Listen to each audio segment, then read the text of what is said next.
하나님 감사합니다. 예배를 위한 예배가 아니라 하나님의 성령이 감동하시며 하나님이 기쁘게 받으시기에 합당한 산제사, 제물이 되는 예배가 되게 하여 주옵소서. 오늘도 친히 성령께서 종의 입을 통하여 가라사대 말씀하여 주옵소서. 듣는 성도들의 귀와 심령을 활짝 열어주시고 하나님이 조명하시는 진리의 성령의 빛을 받게 하여 주옵소서. 예수님의 이름으로 기도드립니다.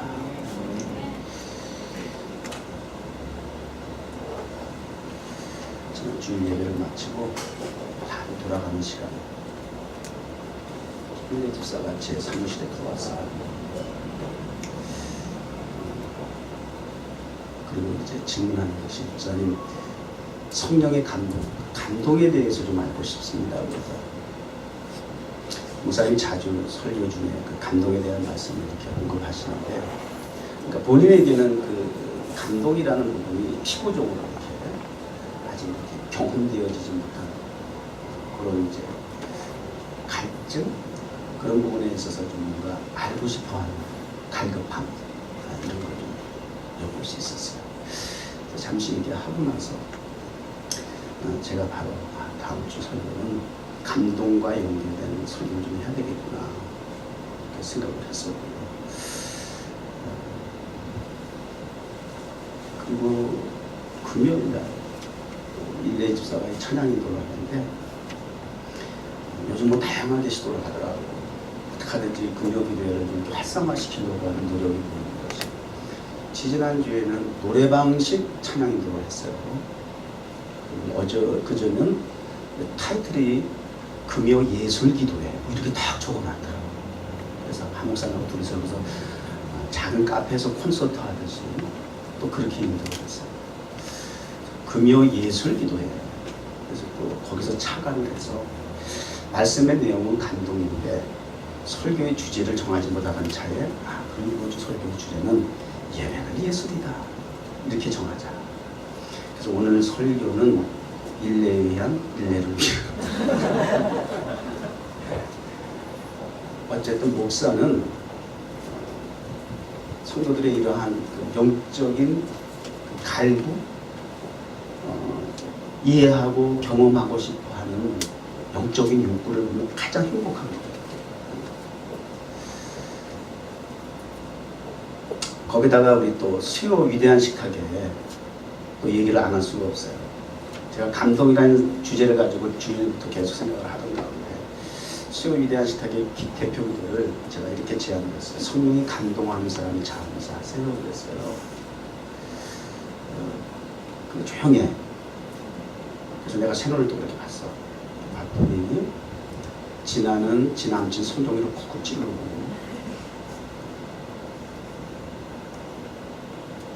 저기 지훈이 재련이 왔어? 지훈이 못 왔어? 재련이는 지 남편 지훈이를 또 꼬집더라고. 그걸 내가 동시에 본 거야. 새눈을 뜨고. 서로 각자 멀리 한 행동이지만 이렇게 불꽃 같은 눈동자를 항상 보고 있어요. 둘 다 반응을 안 해. 그런데도 불구하고 내가 눈을 뜨고 둘이 가위바위보 시켰어. 그래서 가위바위보 해가지고 성교회가 졌어요. 이긴 사람이 해라, 지진 사람이 해라, 정하지도 않았는데 본인이 하는 거야. 그래서 어떻게 된 거냐, 사실은 목사님 말할 때 성령의 감동이 자기한테 찔끔 왔대. 그래서 내가 해야 되나 하면서도 버텼다는 거야. 그때 결국은 성령께서 가위바위보로 지고 하게 하시더라. 뭐 이런 이야기. 묻자고 하는 얘기 같지만 굉장히 짧은 지나가는 소리와 같은 얘기 같지만 그 속엔 다 의미가 있는 것 같아요. 목사는 어느 거 하나를 놓칠 수가 없어. 버텼더니 성령께서 가위바위보를 통해서 인도하시더라. 설교가 뭐가 따로 준비할 게 뭐 있어요? 이런 감동받은 얘기하는 게 설교예요. 이게 더 깊이 있게 팍팍 와닿는 거예요. 사실은 우리가 공감할 수 있는 얘기거든요. 성령의 감동 뭐 이렇게 얘기하니까 뭐 엄청나게 큰 걸 자꾸 우리가 생각을 해요. 그러나 이렇게 수시로 순간순간 하나님의 성령의 감동을 우리가 깨닫는 게 이 축복이에요. 의식하고 살아가는 거죠. 자, 그러면 오늘 성경 본문을 1절에서 11절까지 길게 장황하게 오래 복잡하게 불편하게 힘들게 그렇게 우리 일레 지사님이 서영민 지사님이 읽었어요. 어떻게 아까 우리 아나자매 보니까 이거를 뚫어지게 보대. 갖다 대고 눈독을 들여가면서 아주 갖다 대고 보던데 좀 어떻게 읽어보니까 어떻게 마음에 와닿았어요? 난 불꽃 같은 눈동자로 여러분 본다니까.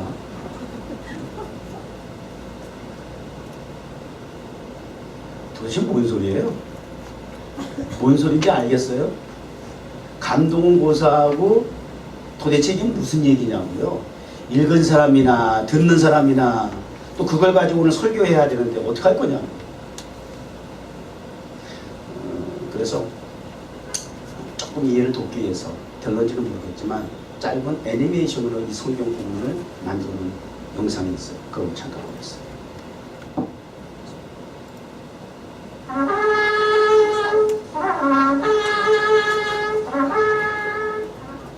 After this I looked, and behold, a door was opened in heaven. And the first voice which I heard was as it were of a trumpet talking with me, which said, Come up hither, and I will shew thee things which must be hereafter. And immediately I was in the Spirit. And behold, a throne was set in heaven, and one sat on the throne.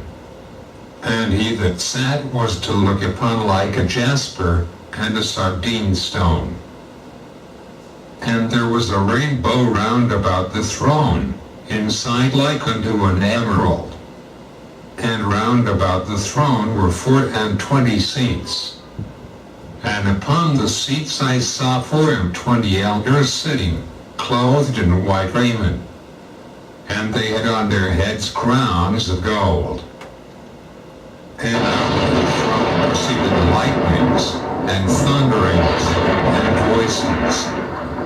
And there were 7 lamps of fire burning before the throne, which are the 7 spirits of God. And before the throne there was a sea of glass, like unto crystal. And in the midst of the throne, and round about the throne, were 4 beasts, full of eyes before and behind. And the first beast was like a lion, and the second beast like a calf, and the third beast had a face as a man, and the fourth beast was like a flying eagle. And the 4 beasts had each of them 6 wings about him, and they were full of eyes within. And they rest not day and night, saying, Holy, holy, holy, Lord God Almighty, which was, and is to come. And when those beasts give glory and honor and thanks to him that sat on the throne, who liveth forever and ever, the 24 elders fall down before him that sat on the throne, and worship him that liveth forever and ever, and cast their crowns before the throne, saying, Thou art worthy, O Lord, to receive glory and honor and power, for thou hast created all things. 4장, 5장까지 넘어가는 동영상이라 제가 이걸 커트를 못했어요. 여기까지. 그대로 오늘 본문 말씀을 낭독하면서 그 배경에 애니메이션을 깔아놓고 그냥 그림만 한번 보여주세요. 전체적인 그림. 자, 애니메이션도 보고 그림도 지금 보고 있어요. 되게 좀 와닿습니까? 제가 설교 안 해도 되겠습니까? 굉장히 엄청난 감동을 받았습니까? 들어도 봐도 어떤 사람은 굉장히 무서워하는 것 같아요. 이해가 안 되잖아요.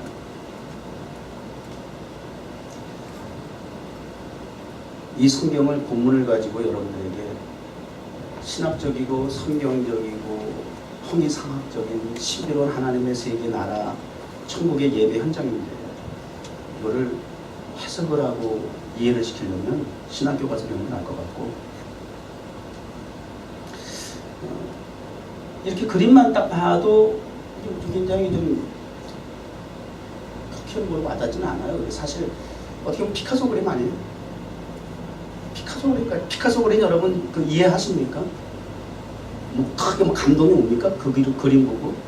근데 그 값어치는 대단하죠. 알아보는 사람이 있는가 봐요. 자, 저는 그래서 예배는 예술이다 이렇게 오늘 잡았는데 한번 제가 이제 쭉 서치를 했어요. 예배에 관련된 그리고 예배는 예술이다라고 하는 그런 취지에서 좀 자료를 좀 얻어보려고. 근데 이제 오히려 예배는 예술이라는 표현을 쓸 자체를 굉장히 거부하는, 부정하는. 제가 언젠가는 야고보서 2장에 있는 말씀을 통해서 이런 설교를 제가 했었죠. 주제를 가지고 show me show you 이런 제목을 했었어요. 내가 믿음이 있노라 하면서 행함이 없는데 내 믿음을 내게 보여줘. 네가 날 보고 믿음이 있다 없다 판단하지만 나는 행함이 있는데 그 행함을 통해서 내게 내 믿음을 보여줄 거야. 야고보서 2장에 있는 말씀. 그래서 쇼. 예배는 쇼다. 제가 이렇게까지 정의를 했었어요 그때. 굉장히 그 일반적이지 못하고 보수적이고 전통적인 입장에 있는 분들에게는 굉장히 불편한 그런 이단화 같은 그런 어떤 그 메시지를 주제를 자꾸 건드리는 것 같은 부분이 없잖아 있지요. 그러나 사실은 왜 쇼가 그들에게 불편한 것인지, 왜 예술이라고 하는 표현이 그들에게 거부감을 주는 것인지, 거부하지 않다. 이렇게 일방적으로 몰아가다 보니까 그 속에 편견이 있다는 거예요. 세속적인, 인위적인, 가공된, 그러니까 하나님과, 신성한 하나님과의 어떻게 그게 동일시될 수가 있겠느냐, 적용이 될 수 있겠느냐. 그러나 그것이 사실은 편견이라는 얘기예요.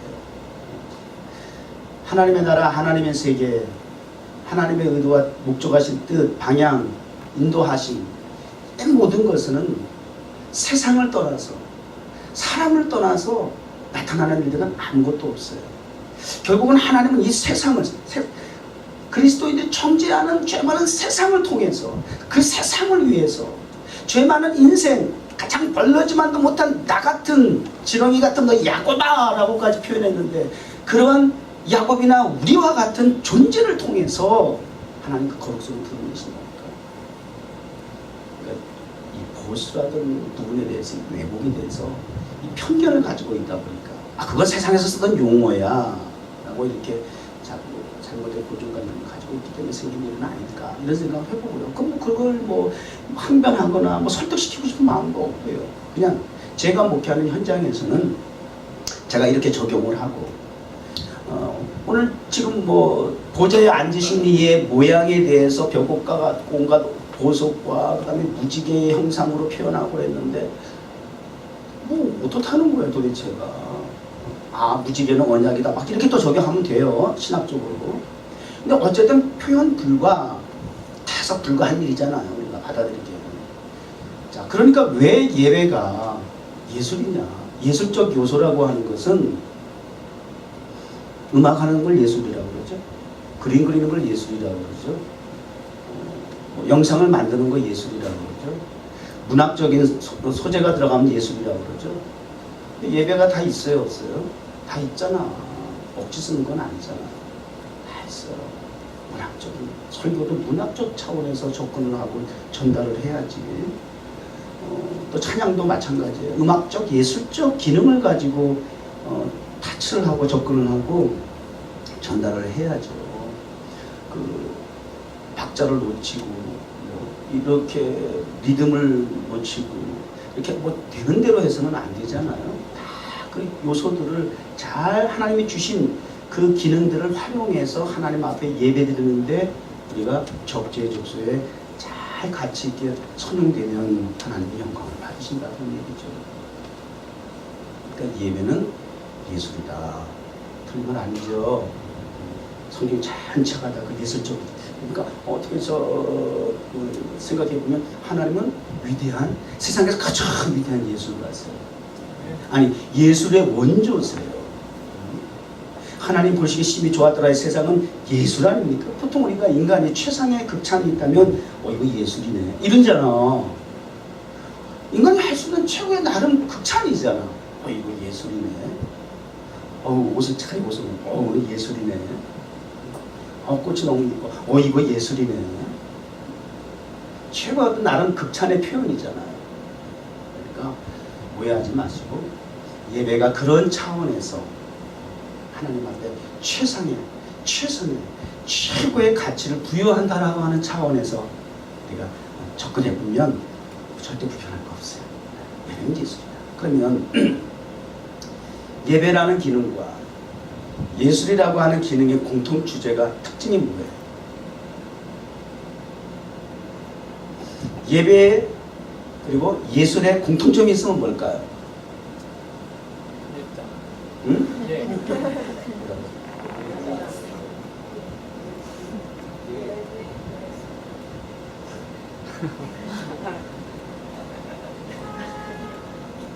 끝나고 사무실 조금씩 차려줄게. 썰렁하구나.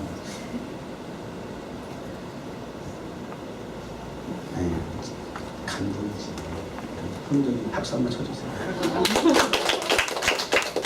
이 정도가 박수 받을 수준이면 되겠어요? 나는 힌트를 다 주고 항상 물어본다고 내가 얘기를 얼마나 해. 예배도 감동이고 예술도 감동이야. 예술 세계가 감동을 주는 게 장점이고 특징이에요. 예술의 기능이야. 그래서 예술에 자꾸 접하려고 세상에 살기 너무 피곤하고 힘들고 막 찌들려가지고 그냥 먹고 사는 문제 허덕이다가 인간들한테 시달리다가 물질에 시달리다가 어디 가서 자연 속에 들어간다든지 음악을 듣는다든지 공연을 하나 본다든지 그러면 스트레스 해소된다면서요. 심지어 힐링도 되는데 왜? 그게 예술의 특징이야. 최고의 예술은 자연이야. 내추럴한 거.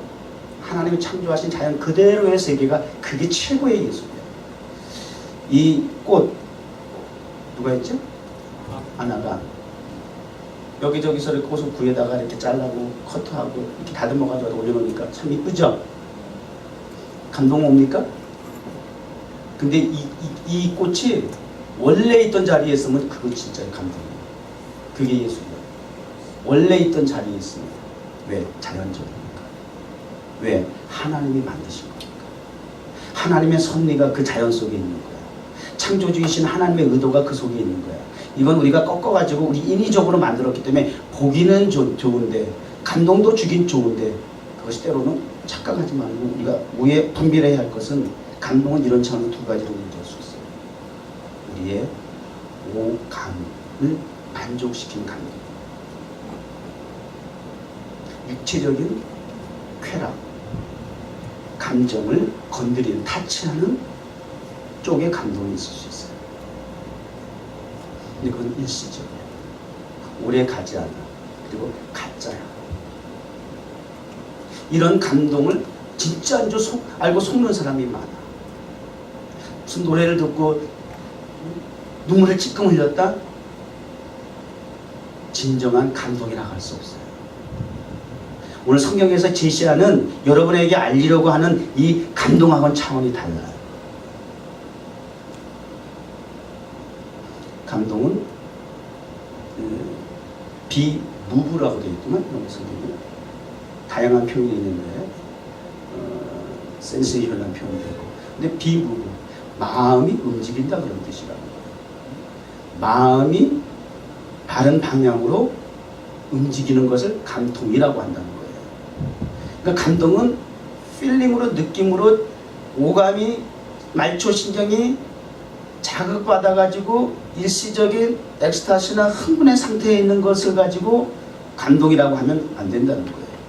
감동은 반드시 느낄 뿐만 아니라 그 마음이 움직이게 되면 정상적인 사람은 행동으로 나타나게 되어 있다는 거예요. 거기까지 미치는 것이 진정한 감동이라고 하는 것이. 느끼고 깨달은 대로 마음의 방향이 결정된 대로 그대로 나타나는 삶을 살아갈 때에 그것이 감동이 있는 삶이다. 이렇게 얘기할 수 있어요. 이해가 되세요? 거기까지는 느끼는데 삶의 변화가 없잖아. 그건 가짜야. 그런 감동을 여러분들에게 전달하고 싶지는 않아요. 그거는 어느 곳에 가든지 먹는 거 밝히는 사람은 먹는 것만 먹어도 감동받아. 자기 취향에 따라서 기호에 따라서 별거 아닌 거 가지고 심지어 눈물을 흘리면서 먹어. 너무 행복해. 막 감동받아. 이런 감동은 세상에 그냥 널렸으니까 그런 얘기를 여기서 강단에서 뭐하러 시간 내가면서 하겠어요, 목사가. 성경이 말하는 감동이 무엇인가? 그 부분을 전해야죠. 그래서 이제 본문은, 성경은, 이 바이블은 창세부터 계시록까지 감동의 이야기야. 감동의 이야기라고. 그래서 성경은 하나님의 감동으로 기록된 책이라고 이렇게 정리하잖아요. 그 감동의 역사가, 감동의 스토리가 기록된 게 성경. 그러니까 어느 곳을 봐도 그냥 감동의 이야기예요. 감동된 사람들의 이야기고. 자, 그 중에서 오늘 본문 계시록을 선택을 했어요. 어렵지만 오늘 성경에 우리 자 시작 부분을 먼저 도입 부분을 잠깐 볼까요? 이 일 후에 after this I look, 이 일 후에 내가 보니, 여기서 말한 이 일 후는 그 앞에 3장에 7 교회에 편지를 보낸, 교회에 편지를 발송한 이후에 라는 얘기예요. 7 교회에 편지를 발송하면서 공통점이 뭐냐면 성령이 교회들에게 말씀하시는 것을 들을지어다. 성령이 교회들에게 말씀하는 것을 들을지어다. 칭찬이든 책망이든 성령이 교회들에게 하시는 말씀을 들을지어다. 이게 이제 교회들에게 보낸 발송, 메일을 하고 나서, 그러고 나서 나타난 장면입니다. 그러니까 교회와 연관이 없을 수가 없어요.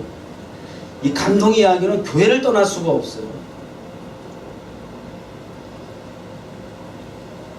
하늘문이 열리더라는 거예요. 성령이 교회들에게 말씀하시고 나서 하늘문이 열리더라는 거예요. 아까 애니메이션 보셨잖아요.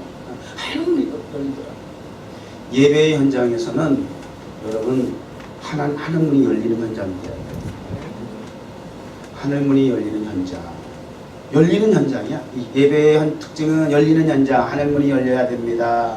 여러분의 귀가 열려야 됩니다. 여러분의 눈이 열리시기 바랍니다. 여러분의 그 돌 같은 강팍한 마음이 열리시기 바랍니다. 안 되려면 정으로 깨서라도, 망치로 두들겨 패서라도 여셔야 합니다. 열려야 돼요. 열리지 않으면 이미 시작도 할 의미가 없어요.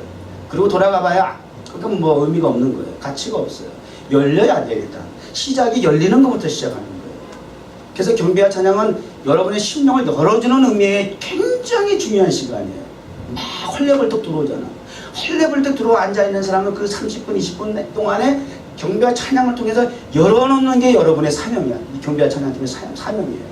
귀한 눈과 심령을 열어놓고 목사가 올라와서 이제 하늘문이 열린 하나님의 음성을 통해서 전달하는 거예요. 이게 특징이에요.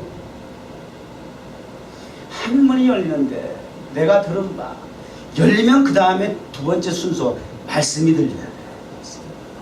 이 예배는 그냥 뭐 다 열어놓고 뭐 하자고. 말씀을 듣기 위해서 여는 거예요. 하나님의 말씀을 듣기 위해서, 하나님의 나라를 보기 위해서 눈도 열고, 하나님의 말씀을 듣기 위해서 귀를 열고, 보고 듣는 것을 마음에 담기 위해서 여는 거예요.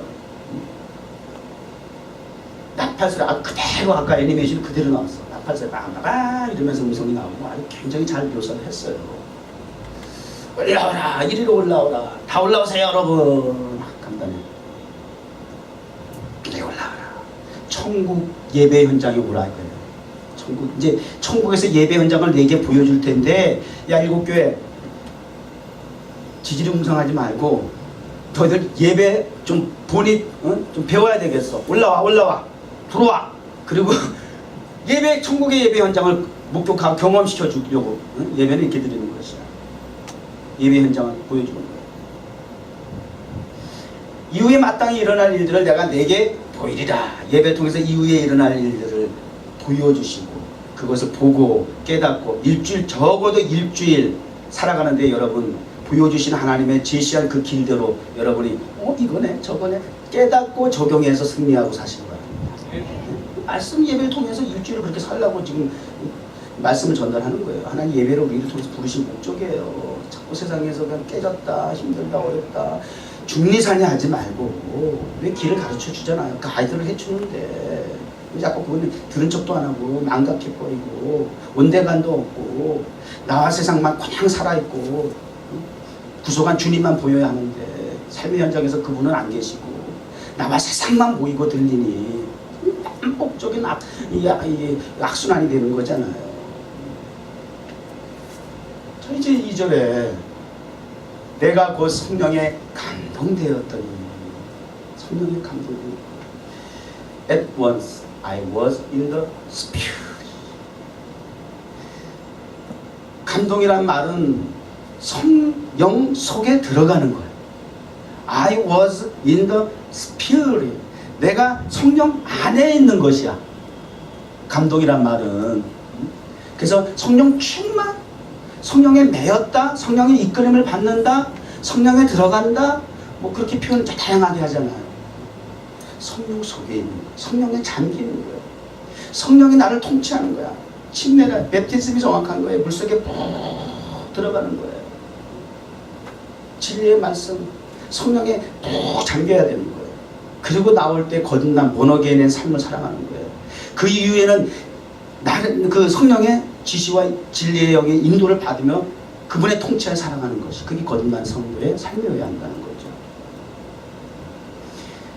성령에 감동되었더니 그리고 이제 하늘의 현상들 쭉 나오고 하늘 다음 보세요. 자, 보좌에 이제 앉은 이의 모양이 누구겠어요? 보좌에 앉은 이의 내가 누구겠어요? 누구겠어요? 보좌에 앉은 예배를 받으시기에 합당하신 분. 사실 그거 있잖아요. 그 쭉쭉 넘어가 보세요. 맨 밑에 그분 누군가 더 올라가 보세요. 여기 나오는 6, 8절에 주 하나님 전등하신 여호와여 전에도 계셨고 전등하신 여호와 또 올라가 보세요. 또 있을 것 같아요. 전능하신 여호와 하나님이시더라는 거예요. 근데 그분의 모양을 어떻게 표현해요? 하나님은 어떻게 표현할 수가 있어요? 그래서 하늘의 하나님과 그 다음에 예배자의 그 광경을 표현하는데 인간이 할 수 있는 최선 최고 치의 그러한 그걸 끌어다가 표현한 거예요. 그러니까 한계가 있을 수밖에 없어요. 만약에 저대로라고 한다면 조금 무서울 것 같아요.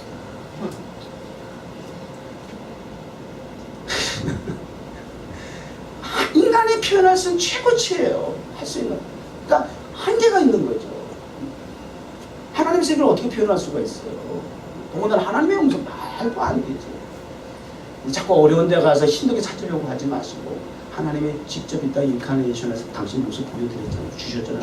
예수 그리스도. 기록된 말씀. 보좌에 앉으신 이 예수 그리스도 삼위일체 하나님 그분이 예배를 받으시는 주체시죠. 그분에게 어떻게 예배를 드리기 시작했어요? 자, 이제 중간에서 중략하고 11절 결론이에요. 목적이에요. 예배. 영광과 존귀와 권능을 받으시는 것이 합당하오니 영광과 존귀를 받으시기에 합당하도록 월십 하나님의 그 우리 인간으로서 표현할 수 없는 그 최대치의 그 가치를 우리가 이와 같이 높여드립니다. 표현하는 거예요. 천군 천사가 표현하는 것보다 우리가 표현하는 게 뭐 어떻게 하나님 입장에서 볼 때 기대치에 받겠어요.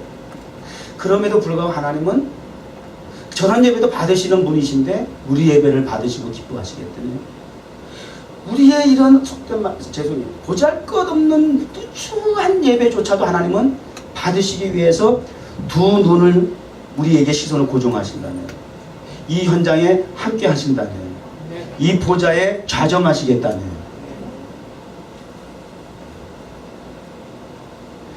백사람 천사람 많은 사람이 있는 것도 중요하지만 내 공연을 내가 서 있는 이 무대에 그 무대를 관람하는 사람이 누구냐가 더 비중 차지하는 거 아시죠? 비록 많은 사람은 아니지만 화이트하우스에서 대통령 앞에서 내가 뭔가 한다. 의미가 다를 수 있잖아. 하나님 앞에서 합니다.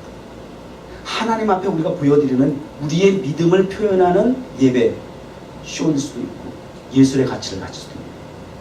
왜? 그 쇼도 가치, 예술도 하나님의 작품이기 때문에 우리에게 부여한 그 기능대로, 달란트대로, 사명대로 역할과 사명은 다 하면서 최선의 예배로 드리는 것을 하나님 받으시기에 기뻐하신다는 거예요.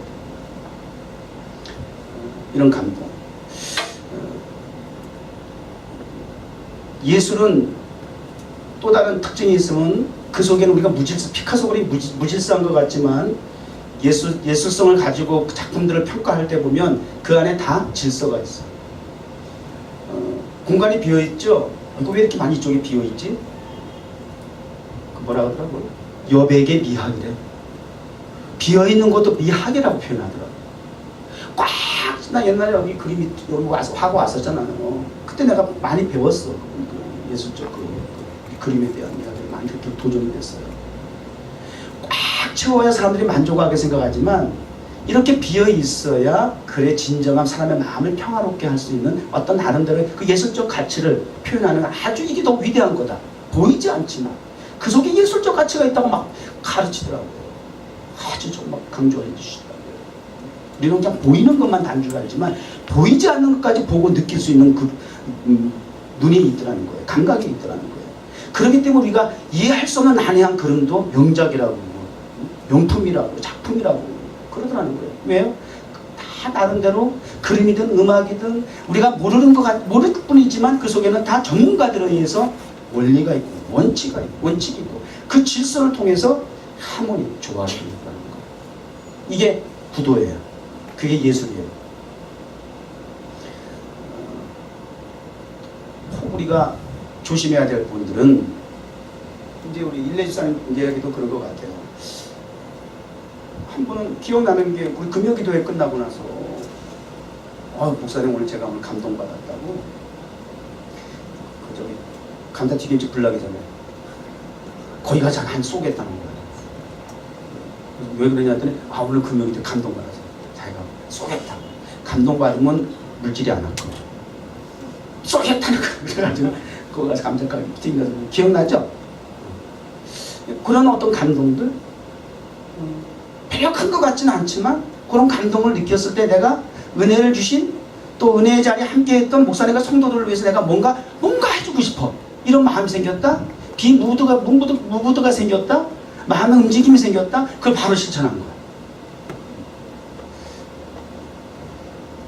뭐 이런 경험들은 했지만 실제적으로 목사님이 강단에서 말씀하는 것 같은 뭔가 좀 무게감이 있는 인생의 어떤 큰 변화를 일으킬 수 있는 사건적인 그런 감동에 대해서 뭔가 타치가 아직 없는 것 같으니까 갈급함이 있지 않았나 하는 생각이 들어요. 근데 그런 감동에 대해서는 굉장히 우리가 크고 작은 경험도 사실 많이 하고 있어요. 그것을 우리가 캐치하지 못하고 느끼지 못하고 그것을 또 적용하지 못하는 부분에서 우리가 오해가 되고 또 그 감동이 사라지게 되고 이러한 일들이 많은 거죠. 그래서 이제 우리 먼저 이 성경에 이 감동된 사례에 대해서 제가 몇 군데만 성경을 좀 보면서 설명을 좀 하도록 할게요. 성경에 감동된 사례가 에스라 1장에 보면 바사왕 고레스 원년에 여호와께서 에레미야 입을 통하여 하신 말씀을 이루게 하시려고 여호와께서 에레미야의 입을 통해서 하신 말씀을 이루려고 이게 굉장히 중요한 거예요.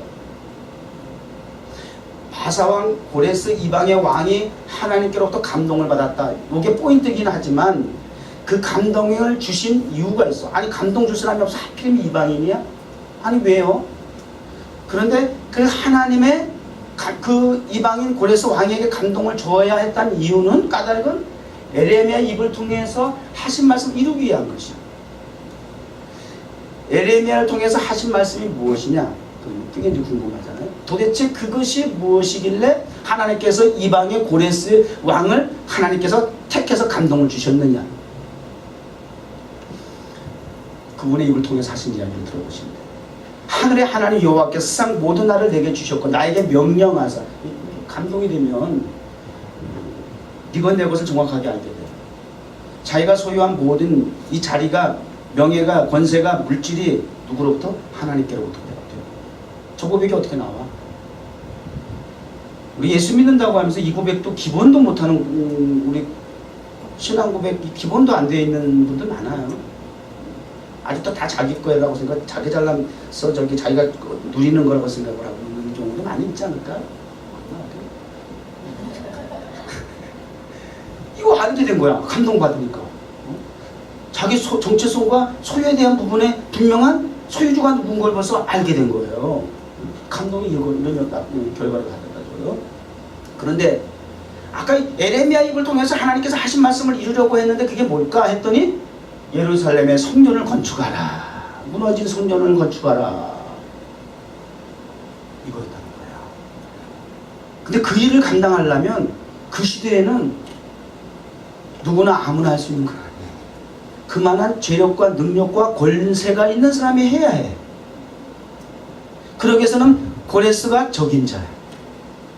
하나님이 필요하시면, 하나님의 뜻을 이루려면 하나님의 대상은 가리지 않아요. 내가 아니면 안 돼. 오해하지 마세요. 오해하지 마세요. 모르드게가 조카로서 저기 딸, 조카 딸 저기 누구야? 에스더에게 왕에게 나아가서 우리 이스라엘 민족이 한날에 다 죽게 되었는데 네가 나가서 좀 사정을 얘기해서 민족을 구해야 한다. 그냥 가면 죽는데요. 야, 너가 만약에 순종하지 않고 나가지 않, 네가 만약에 그 일을 감당하지 않 다른 사람을 통해서 우리를 구원하실 거야. 하나님 하시는 방법이에요. 내게 감동이 주어지고 나를 통해서 그 일을 하려고 한다고 하면 이거 수지 맞은 거야. 지체하면 안 돼. 부담스러워하지 마세요. 기회를 놓치지 마세요. 심지어 바사한 고레스도 이 일을 위해서 순복을 하는 거예요. 자, 그래서 이제 넘어가 보세요. 이에 유다와 베냐민 족장들과 지사들과 레위 사람들과 그 마음에 하나님의 감동을 받고, 바사왕 고레스가 감동을 받아서 전혀 상관이 없던 예루살렘의 성전을 건축하기 위해서 유다 백성들을 귀환시키고 동원시키는 이 일을 그의 입을 통해서 하나님의 성령이 감동에 대해서 선포가 되게 되니까, 권력이라고 하는 배경을 통해서 힘을 통해서도 밀어붙일 수 있는 일이겠지만 그런 억지로 되어지는 일이, 하나님 그렇게 억지로 되어지는 일, 그거는 감동, 성령의 감동 아니에요. 이거 분별할 수 있어야 돼요. 그렇게 억지로 막 하는 일이 아니에요. 그렇게 선포되어지니까 이에 이스라엘 백성들의 마음에도 감동이 오게 되는 거예요. 일치가 되는 거예요. 그래서 그 일을 하게 하시는 거예요. 여기 감동입니다. 하나님 감동. 그래서 우리 뉴욕 정원교회가 특별히 이 건물 주인이었던 오바댜 할아버지를 위해서 기도해야 할 일이고, 타임스퀘어 극장 필립 스미스라는 할아버지, 그분을 위해서도 기도해야 할 일입니다. 기도하면, 하나님 필요하면, 하나님의 때에 하나님께서 감동을 주시면 간밤에라도, 오늘 밤에라도 마음을 움직여 주시는 거예요. 우리는 믿고 하나님의 성령의 감동에 이끌려서 금요기도에 1부 여기서 기도하고 2부 지하실에 내려가서 이미 그분 떠난 빈자리지만 그분 자리에 우리가 함께 성령 감동된 성도들 위하여 기도하는 거예요.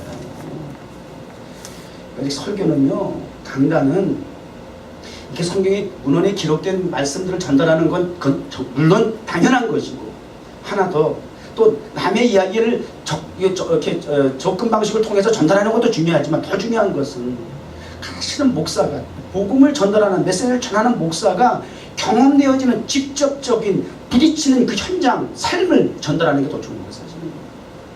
그러니까 목사는 사실은 감동을 전달하는 역할을 해야 하는 거죠. 그 감동을 전달하는데 너무 고마운 것이 우리 성도들이 말 같지 않은 그 말에 순종하더라는 거예요. 내려가서 기도하자. 내려가서 기도하고. 단지 강당 예배하자. 와서 예배하고. 이게 우리 교회 성도들의 모습이야. 할렐루야. 감사하죠. 이런 감동이고요. 또 그 다음에 바로가 그 신하들에게 이르되 이와 같이 하나님의 심히 감동한 사람은 우리가 어찌 얻을 수 있을까? 애굽의 바로 왕이 누굴 지금 염두에 두고 하는 얘기예요?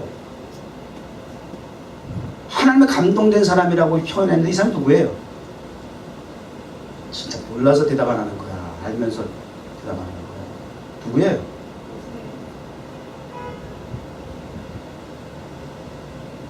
누구? 아, 이거 진짜 모르나 봐. 주영 모르니? 진짜 표정을 못 읽겠어. 요셉이잖아요.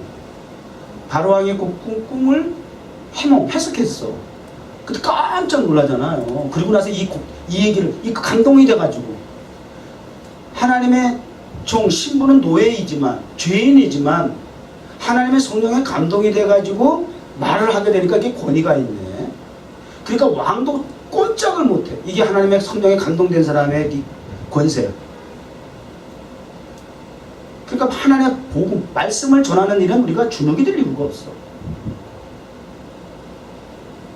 왕도 꼼짝을 못해. 알아서 기는 거야. 알아서 기는 거야. 하나님의 신, 하나님의 영이 감동된 사람은, 아니 이 사람, 이런 사람이 우리 곁에 있었어? 이런 사람은 어떻게 우리가 얻을 수 있어?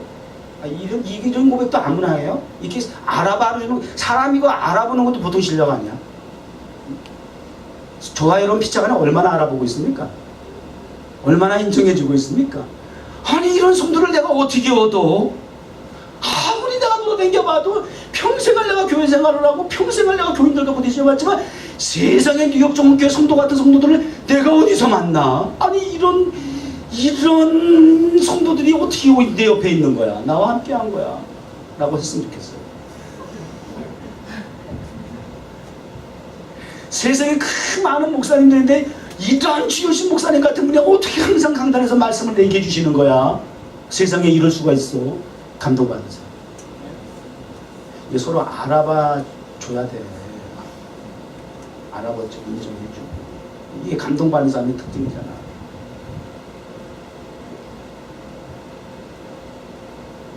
너와 같이 명철하고 지혜. 우리 지난 금요일 날도 말씀 출애굽기에서 봤죠.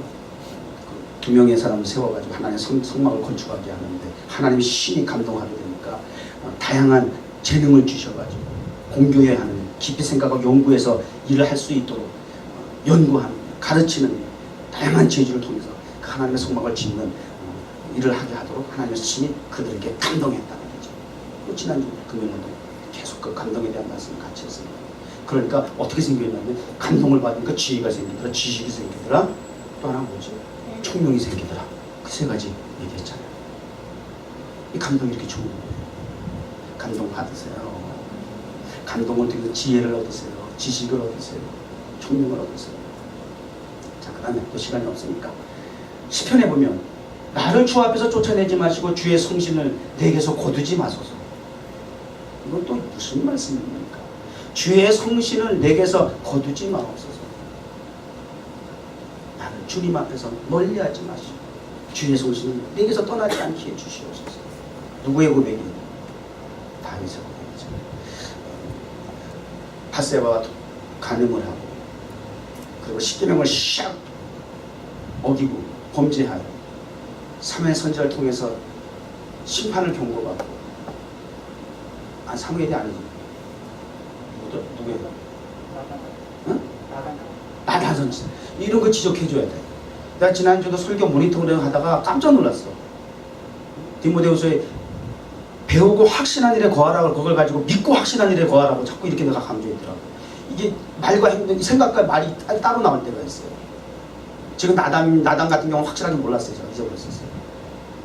그렇지만 사무엘은 아니잖아. 막 갖다 붙이면 안 되잖아. 뒷담화 치지 말고 정확하게 지져버리자, 앞에서 차라리. 이게 또 영상으로 나가니까 말이죠. 난 그런 거 가지고 주눅 안 들어. 창피하다는 생각 안 해요. 괜찮아요. 정확하게 그런 부분은 말씀을 전달되는 게 중요한 거니까. 범죄한 이후에 나단 선지자를 통해서 경고를 받고 이제 그 고난을 겪은 과정 속에서 왜요? 알거든. 그 앞에 사울 왕이 성령 충만했다, 성령 떠나간 결과를 알거든. 그래서 자기가 그 덕분인지는 몰라도 사무엘이 기름 불병을 가다 그 행제 중에 그에게 그 다윗이죠. 그날 이후로 다윗이 여호와의 영이 감동되어, 이게 그 혜택이거든. 사울왕이 그 모양이 돼서 하나님의 자선책으로 다윗을 세우신 거거든. 그래서 자기가 그 이후로 성령의 감동이 충만하게 살던 사람이야. 그러면서 정말 아골골짝 빈들과 같은 그러한 가운데서도, 공고한 가운데서도 그 성령이 떠나지 않고 살았기 때문에 결국 하나님께서 그를 높여서 이스라엘의 왕으로 삼아주셨단 말이에요. 근데 왕이 된 이후에 자만과 자고에 빠져가지고 지금 이런 큰 실수를 하게 되는 거죠. 원인이 뭐냐? 하나님의 신이 떠나면 안 된다는 거라는 거예요. 제2의 사울이 될 수가 없다는 걸 너무나 이제 아는 거죠. 깜짝 놀란 거죠. 충격을 받고 있죠. 하나님의 신, 여러분이 신에 감동된 대로 살지 않으면 떠날 수도 있다. 나는 걱정 안 해요. 보장 받았어요. 그럴 수 있을까요? 또 이제 소개하는 사람 통해서 한번 보자고요. 그게 가능한지. 다음, 아나니아라는 사람이 그의 아내 삽비라와 더불어 소유를 팔아 그 값을 얼마를 감춘 아나니아와 삽비라 이야기 아시죠? 초대교회 주님께서 승천하시고 열흘 되는 날 마가의 다락방에 모였던 성도들에게 성령이 불같이 임하게 되고 성령이 충만하게 돼서 거리에 나가서 막 복음을 전하는데 각 나라 말로 방언을 하니까 각 나라에서 흩어졌던 사람들이 모여서 각 나라 말로 다 그 메시지를 들었다. 이런 광경이 지금 기가 막힌 광경이 벌어지고 있잖아요. 이 가운데에서 베드로가 설교를 해가지고 하루에 3,000명이나 믿는 수, 제자의 수가 더해졌더라. 그리고 성령 세례를 받아라. 이렇게 메시지가 불같이 일어나면서 초대교회가 이제 형성되는 과정이거든요. 이 교회가 세워지는 이 엄청난, 이 지구상의 인카네이션 다음으로 엄청난 하늘의 축복이 임하는 시간이에요. 하나님이 교회를 세우기에 시작이 출발이에요. 그래가 성령이 충만해가 네가 내 것이 없게 되고 사랑의 줄로 하나가 되어가지고 연합사업을 하게 되고 그래서 하나님의 나라를 세워나가게 되는 그런 과정 속에 아나니아 삽비라가 하나님 앞에 드리기로 작정했던 재산을 팔아서 정리해서 드리기로 했던 걸 일부를 숨겼다. 지금 이런 얘기잖아요. 성령의 감동이 왔으니까 팔았겠죠? 아무나 정리합니까 재산은? 여러분 한 번 주일에 한 번 준비해서 내는 것도 힘써 하시겠지만 자원해서 하시겠지만 이렇게 재산까지 정리해가면서 드릴 만큼 그런 감동이 있다 할지라도 이렇게 선뜻 그게 마음이 움직였다고 정신 차려야지. 미쳤어. 정신 차려야지. 이러고 있던 감동도 지울 판인데 남의 얘기가 아니야. 그런데 그걸 일부러 숨겼다? 그 결과를 보자고요. 베드로가 하는 얘기가 아니 사탄이 내 마음에 가득한 내가 성령을 속이고, 자, 성령을 감동을 받은 사람이 받은 감동을 순복하지 않고 순종하지 않게 되면 첫 번째 주시는 마음 하나님의 성령이 주시는 마음, 두 번째 갖는 마음은 인간의 마음, 세 번째 마음은 사탄이 주는 마음이래. 그런 얘기가 있어요. 근데 성령은 사람의 마음 그거 빼버려. 그런 거 필요 없어. 그냥 그 사람의 마음 자체가 그것이 교환한 것이라고 한다면, 성령을 거부하는 의미를, 그 내용을 가지고 있다고 하면 그냥 사탄의 마음, 사탄이 내 마음에 가득한 거예요. 그걸 의미하는 거예요. 그러니까 하나님의 성령의 감동을 받은 사람이 사탄의 영향을 받을 수 있다 없다? 이거 조심해야 돼요. 교회 안에 성령의 감동받아 성령 충만했던 사람들이 교회 다 어지럽히는 거 아시죠? 절대 성령이 뭔지도 모르는 사람은 뭐 교회에 영향 안 줘. 그냥 속된 말로 있으라 안 하냐. 그런데 성령 받았다, 은혜 받았다고 하는 사람들이 교회를 뒤집어놔. 왜요? 성령 역사도 있지만, 성령의 감동도 있지만, 성령이 이끄시는 역사 속에 진리대로 바르게 순복하지 아니하면 사탄이 듭니다. 사탄이 그 마음을 움직여요. 사탄을 속임수에 넘어가게 돼 있어요. 그게 사울왕 같은 사람, 신약의 아나니아와 삽비라 같은 사람, 예수님의 제자 가운데도 그런 등신이 하나 더 있었어. 가룟유다가. 이게 누가 장담해? 누가 믿음이 크다 작다? 내가 목사니까. 예수님의 제자도 있어. 잘 분별하셔야 돼요. 또 있나? 그럼 요것도 중요한 얘기예요. 성령의 감동이 상호간 다를 때가 있어요. 감동인데 상호간 깨닫는 게 달라요. 이런 경우에 제자들이 성령의 감동으로 바울들이 예수님이 들어가지 말라 하더라. 막 결박당한다는 그런 환상도 보여주고 체포돼가지고 끌려가는 환상을 막 제자들이 봤어. 그러니까 스님, 바울 사도님 지금 예루살렘 들어가면 우리에게 성령께서 감동을 주고 환상을 보시는데 결박돼서 끌려가게 돼 죽임을 당하게 되어 있습니다. 절대로 이게 제자들이 받은 성령의 감동이에요. 그런데 바울은 왜 우느냐, 마음 상하게 하느냐, 그게 감동이지만 나는 나대로 주 예수의 이름을 위해 결박을 당할 뿐만 아니라 예수를 죽는다 할지라도 들어갈 거야, 이거예요. 왜냐하면 20장 22절에 보면 바울도 이제 나는 성령에 매여 예루살렘 가는데 거기서 무슨 일이 당할지를 모르노라. 이미 본인도 똑같은 성령의 감동이 있었어. 들어가서 죽는 거야. 순교하는 거야. 우리가 감동이라고 하면 좋은 쪽으로만 생각할 수가 있겠죠. 그럼 그것이 순종하기가 좋겠죠. 근데 하나님의 성령 감동이 우리가 생각하는 그런 복의 개념에서의 그런 결과가 아니라 바울과 같이 십자가를 져야 하고 고난을 당해야 하는 순교를 해야 하는 현장까지라도 이끄시는 것이 성령의 감동이란다면, 아니 성도가 제자들이 그런 감동이 있고 그런 하나의 성령의 가르치심이 있어서 깨닫게 하시고 알게 하셨으면 만류하는 건 맞지요. 예수님 다 다르잖아요. 십자가를 지셔야 한다. 제자들 말릴 수밖에 없죠. 그러나 성령의 감동이 동일하게 왔는데 깨닫는 건 달랐어. 한 사람은 이쪽은 말리는 거고 바울은 들어간다는 거예요. 불일치입니까? 성령의 역사가 다릅니까? 아니에요. 성령의 역사는 동일합니다. 그리고 성령의 역사는 바울의 그러한 순교를 이끌어 가시는 그것이 하나님의 의도인 것이라고 한다면, 사도 바울이 이야기했죠. 왜 이렇게 우세요? 제가 죽고 사는 것이 그렇게 중요한 겁니까? 제가 목숨을 연장하는 것이 그것이 무엇이 더 중요한 겁니까? 주님이 원하시는 것이라면, 아버지의 뜻이라고 한다면 내가 십자가를 지고 내가 순교를 당한다 할지라도, 그 이상의 어떠한 일이 난 것을 한다 할지라도 저는 순복하겠습니다. 이게 성령 감동 받은 사람의 성숙함이에요. 특징이에요. 그러니까 성령은 결과가 하나님의 뜻에 포커스를 맞추고 이쪽이든 저쪽이든 해석이 다르고 적용이 다를 수 있지만, 깨닫는 것이 다를 수 있지만 하나님의 뜻에 결과적으로는 마지막에 다 이제 포기했거든. 제자들도 내려놓는 거예요. 그 포커스에 맞추는 거예요. 안 돼. 그리고 막 성령 감동 받은 건 맞는데 적용이 잘못된 거야. 나에게 불리하다 이거야. 그럴 수 없다 이거야.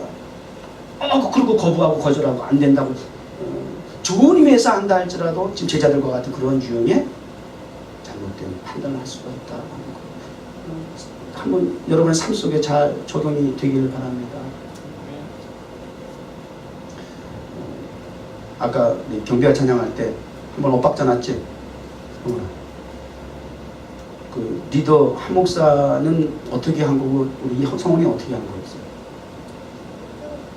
한 목사는 어디 부분을 하자 그랬는데 성원이 다른 부분을 치고 들어온 거야? 그러니까 성원이가 실수한 거네? 이런 거야. 목사는 매눈이야. 뒤에 있는 경배와 찬양 보조잖아, 그치? 여기가 리더고. 보조가 감동을 받았어. 그래가지고 주체할 수 없이 할렐루야 이게 막 난리가 나 보고지가 난 거야. 흥분이 됐어. 그러다 보니까 리더하는 이끌어가는 그 소리를 놓쳐. 그럴 수 있어 없어?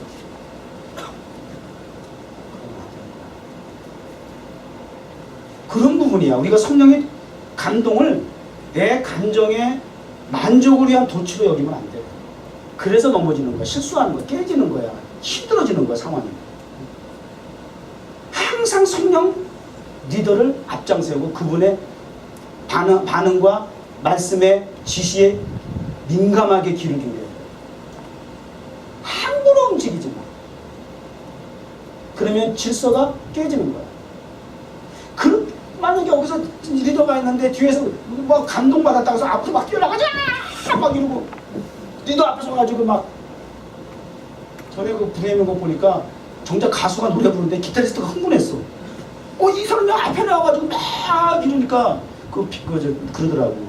너무 저 기타리스트가 흥분한 것 같다고. 그런 모양새가 되면 예술적 가치를 잃어버리는 거예요. 감동이 반감이 되는 거예요. 저거 뭐지? 이게 판단이 되거든요. 질서가 무너지는 거예요. 균형이 깨지는 거예요. 하나님이 세운, 하나님이 지시한 그 자리에서 그 역할, 그 사명을 감당하는 거예요. 오버하지도 말고 치우치지도 말고 성령의 지시하시고 인도하신 대로 순복하고, 그것은 앞이든 뒤든 똑같이 순복을 해야 돼요. 순복을 하고 나가야 되는 거예요. 그러니까 이제 우리 한 목사는 나 같으면 그런 건 뭐 무시하는데, 한 목사는 조금 예민하잖아. 그러니까 바로 그냥 반응이 오더라고. 벌써 리더 하는데 벌써 그런 부분이 생겨요. 그러니까 항상 자기 자리에서의 역할을, 자아도취, 자아의 만족을, 자기 의지, 자기 감정을 막 쏟아냈다가 질서로함으로 헛되도록 조심하셔야 돼요. 성령의 감동을 받는 건 중요하지만 그 감동을 어떻게 하나님의 성령이 인도하신 목적대로 목표한 곳으로 내가 이끌림을 받고 가느냐, 더 중요한 거예요. 정원교회는 시작부터 과정 속에 하나님의 성령의 감동을 받은 사람들을 통해서 역사하셨어요. 하나님의 성령의 감동을 받은 목사님이 저에게 말씀을 전달해 주시고, 하나님의 성령의 감동을 받은 집사가 헌물을 내놓고, 하나님의 성령을 감동을 받은 또 다른 목사님이 지나가는 길에 들렸다가 1년 동안 선교비 지원해 주시고, 하나님의 성령을 감동을 받은 사람이 지나가다가 카페 와서 앉았다가 커피 마시다가 감동을 받고 성경 확장하는데 헌금해 주시고, 이런 일들을 하나님의 성령을 감동을 받은 사람들을 통해서 하나님이 역사하셨어요. 그게 정원교회의 특징이에요. 그리고 교회가 되게 하시고, 지금은 여러분, 하나님의 성령을 감동을 받은 여러분들을 통해서 하나님의 교회를 지금 12년 동안 이끌어 주셨어요. 놓치지 마세요. 뉴욕 정원교회는 철저하게 많고 적음의 문제가 아니에요. 하나님의 성령을 받은 목사, 하나님의 성령을 받은 집사와 성도들의 건강한 공동체가 되어서 하나님의 성령이 이끄시는 대로 주신 비전을 성취하고 감당할 수 있기를 주의 이름으로 축복합니다. 기도하겠습니다. 모든 성경은 하나님의 성령으로, 성령의 감동으로 된 것으로 교훈과 책망과 바르게 함과 의로 교육하기에 유익하니라 말씀해 주셨습니다. 따라서 성령의 감동 없이 우리는 예배를 상상도 할 수 없습니다. 하나님 아버지, 예배를 원하는 것이 아니라 성령의 감동된 예배자를 찾으시는 줄 믿습니다. 예, 합격점을 받을 수 있는 정원교회 예배의 현장 되게 하여 주옵소서. 천국의 그 예배 현장이 고스란히 우리 뉴욕 정원교회 예배 현장에서 적용되게 하옵소서. 예수님의 이름으로 기도드립니다.